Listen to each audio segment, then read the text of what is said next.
Réseaux sociaux. Images. Internet. Fake news. Fake news. Sur Scène des Terres.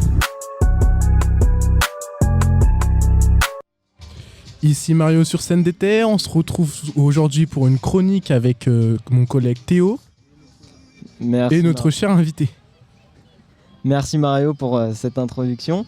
Donc aujourd'hui je vais interviewer Madame Adam, Magali Adam. D'accord. Et donc vous êtes... Je suis adjointe au maire en charge de la jeunesse, l'animation locale et l'international. D'accord. Et quelles sont vos missions du coup ? Du coup, c'est d'impulser la volonté du maire de monter les projets en direction des thématiques, donc de la jeunesse, animation locale et l'international.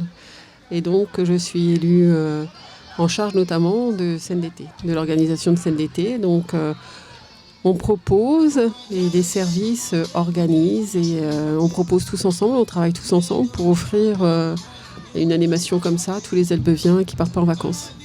D'accord. Et quelles sont vos motivations derrière ce genre de projet ou même derrière ce poste en soi ? D'être au contact, d'être en proximité. Les missions d'élus, c'est vraiment très riche. On est au contact de la population. On s'enrichit des autres. Alors effectivement, on est là pour apporter des solutions et puis de les aider, de les accompagner sur des thématiques, mais aussi de faire en sorte d'améliorer leur bien-être, d'améliorer leurs conditions, qu'ils se sentent bien, ils boffent, enfin d'adoucir, c'est peut-être pas le bon mot, mais en tout cas d'améliorer leur quotidien et puis d'être bienveillant, d'être à leur disposition, de faire en sorte que leur vie à Elbeuf soit la plus agréable possible. D'accord. Et ça fait donc combien d'années que vous êtes à ce poste ? Alors c'est mon deuxième mandat, donc on a été élu en 2014, donc sur le premier mandat 2014-2020, et donc 2020, deuxième élection, donc sous l'impulsion du maire, Jude Merabé. D'accord. Et qu'est-ce que vous pensez, par exemple là, j'imagine que vous avez fait un tour à Scène d'été, qu'est-ce que vous pensez de cette 10e édition ?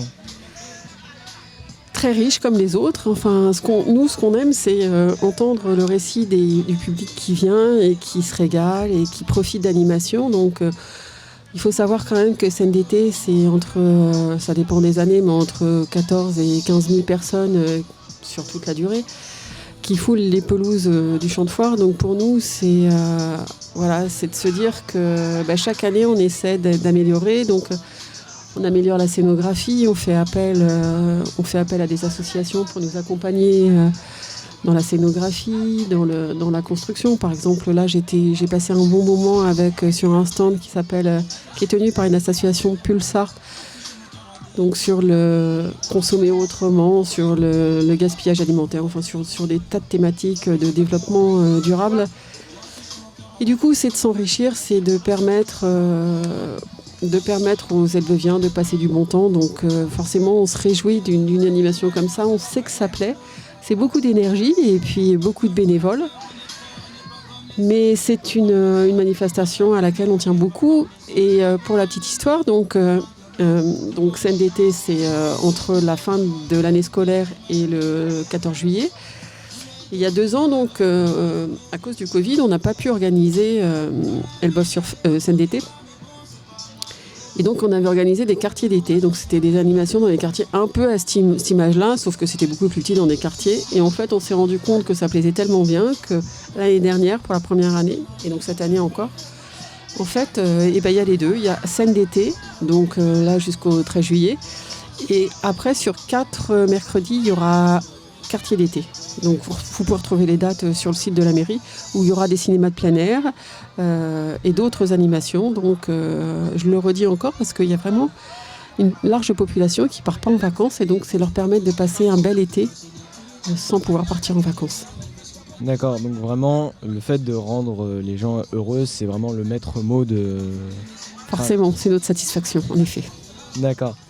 Donc oui, j'allais vous demander si vous voyez un axe d'amélioration, mais vu la complexité de notre... Il y en a, par exemple, on parlait... oui, il y a des axes d'amélioration. Il y a des petites choses des fois, des petits couacs, ou des emplacements qui font que c'est pas très opportun. Mais à chaque fois... En fait, donc on fait le bilan de chaque scène d'été. Et puis après, on se reprojette sur l'année prochaine. Donc on prend le meilleur et à chaque fois, on essaie de s'améliorer chaque année. D'accord. Est-ce que, par exemple, vous avez remarqué est-ce qu'il y a une remarcation en tout cas, qu'il y ait plus de bénévoles cette année, par exemple, que les années auparavant, ou est-ce que ça reste assez... Non, il y en avait un peu plus cette année. Déjà parce que quartier d'été aussi, ça mobilise. Il faut des bénévoles. Je crois que là, c'est pas loin de 60 bénévoles, je crois. Oui, ça monopolise beaucoup de bénévoles. Alors, on a un groupe de bénévoles, des bénévoles habitants, qui a l'habitude de participer, mais chaque année, c'est se remettre en question. Et donc, il y avait un point presse vendredi, je crois. Oui, vendredi. Pour évoquer des jeunes qu'on a recrutés dans le dispositif Topla, parce que voilà, c'est en gros Topla, c'est un dispositif du département qui permet en échange d'heures réalisées auprès d'une association ou d'une institution comme la ville, qui permet d'être rétribué, d'avoir une petite allocation de 400 € pour passer son permis ou acheter un ordinateur pour la rentrée. Et donc, on a fait appel à ces jeunes qui étaient dans le dispositif Topla. On a permis à 50 jeunes d'être bénévoles et d'entrer dans ce dispositif Topla. D'ailleurs, nous, on profite de ce dispositif parce qu'on est des Topla. Donc, mon collègue et moi, d'ailleurs, on est Topla. On s'est inscrit il y a 2 semaines de cela et on est là depuis vendredi. Donc, et on vous remercie du coup pour ce dispositif qui nous a permis d'être à CNDT. Les remerciements aussi. La mairie vous remercie aussi d'avoir accepté cet engagement et de contribuer à la bonne réalisation de Topla. Donc voilà, c'est dans les deux sens. Donc oui, comme disait mon collègue, effectivement nous sommes des Topla et c'est très bien comme chose, étant donné que ça nous permet d'un côté de travailler, et même là pour le coup pour la radio, d'acquérir des connaissances que nous n'avons pas spécialement et de toucher un milieu qui nous serait peut-être étranger ou on n'aurait pas spécialement été intéressé à aller, et pour autant pouvoir nous permettre plus tard d'accéder à la mobilité plus facilement en tout cas. Non mais c'est très bien, c'est vraiment, on reconduira à chaque fois qu'on aura l'occasion de reconduire ce dispositif, parce que du coup on voit bien que, vous le dites vous-même, pour vous c'est une belle opportunité d'acquérir des connaissances et puis en plus de pouvoir la valoriser sur votre CV. On sait que la concurrence, je ne sais pas si vous êtes sur Parcoursup ou si vous en êtes sorti, mais on sait que quand on a la possibilité de se distinguer en ayant fait une activité, une expérience, et voilà, l'important c'est d'être là, quoi. Et c'est d'être surtout, là. C'est important pour le CV, ça nous donne de l'expérience. Ouais. Parce que nous, on n'est pas encore sur Parcoursup, ce sera l'année prochaine pour nous. Oui. Et du coup, c'est sûr que dire qu'on a participé à un événement comme CNDT, ça aidera toujours à nous faire accéder. En tout cas, bravo pour votre investissement sur CNDT. C'est la satisfaction, la réalisation, le fait que ça se passe bien, c'est grâce à vous, jeunes gens. Ouais. Merci. Nous vous remercions également aussi de penser, même si c'est votre travail en quelque sorte, en grande majorité, mais oui, de penser à ce genre d'événement pour rassembler les jeunes et peut-être même faire de nouvelles rencontres ou même juste passer un bon moment. C'est vraiment quelque chose qui nous tient à cœur. Tant mieux. Bon, là, on a un peu chaud aujourd'hui, mais on est content quand même. Oui, et du coup, aujourd'hui, notre thème, c'est les réseaux sociaux. Donc, j'aimerais vous demander, est-ce que, par exemple, pour CNDT ou pour le dispositif Topla, vous avez fait de la pub sur les réseaux ou pas du tout ? Alors, c'est plutôt les services, mais je crois pas qu'ils aient beaucoup utilisé les réseaux sociaux, je sais pas. Parce que pour ma part, moi, par exemple, je l'ai su par des amis, je l'ai pas su par les réseaux, donc je sais pas s'il y a moyen...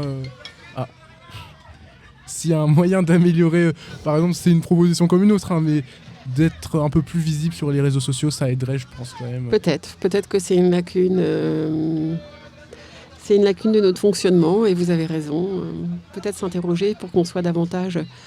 Je crois qu'il y a Instagram et le site de la ville, mais peut-être que ça suffit pas. En effet, c'est un axe. On parlait des axes d'amélioration, en voilà un sur lequel on peut travailler.